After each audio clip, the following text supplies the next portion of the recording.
Frog and Toad Together by Arnold Lobel. The Garden. Genre: in an animal fantasy, animals say and do things that people might say and do. Next, you will read about two friends, Frog and Toad, who act a lot like people. Question of the week: what changes happen in a garden? Frog was in his garden. Toad came walking by. "What a fine garden you have, Frog," he said.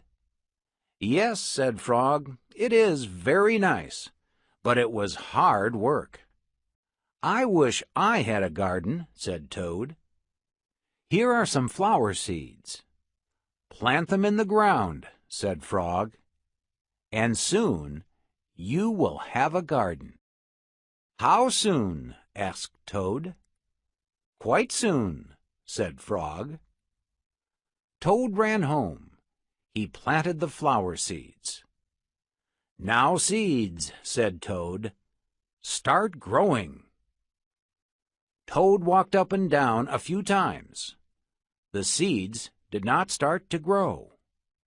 Toad put his head close to the ground and said loudly, "Now, seeds, start growing." Toad looked at the ground again. The seeds did not start to grow. Toad put his head very close to the ground and shouted, "Now, seeds, start growing." Frog came running up the path. "What is all this noise?" he asked. "My seeds will not grow," said Toad. "You are shouting too much," said Frog. "These poor seeds are afraid to grow." "My seeds are afraid to grow?" asked Toad. "Of course," said Frog. "Leave them alone for a few days. Let the sun shine on them. Let the rain fall on them. Soon your seeds will start to grow." That night, Toad looked out of his window. "Drat," said Toad. "My seeds have not started to grow. They must be afraid of the dark." Toad went out to his garden with some candles. "I will read the seeds a story," said Toad.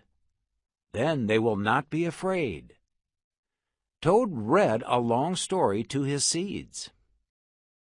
All the next day, Toad sang songs to his seeds. And all the next day, Toad read poems to his seeds. And all the next day, Toad played music for his seeds. Toad looked at the ground. The seeds still did not start to grow. "What shall I do?" cried Toad. "These must be the most frightened seeds in the whole world." Then Toad felt very tired, and he fell asleep. "Toad, Toad, wake up," said Frog. "Look at your garden." Toad looked at his garden. Little green plants were coming up out of the ground. "At last," shouted Toad, "my seeds have stopped being afraid to grow." "And now you will have a nice garden, too," said Frog. "Yes," said Toad, "but you were right, Frog. It was very hard work."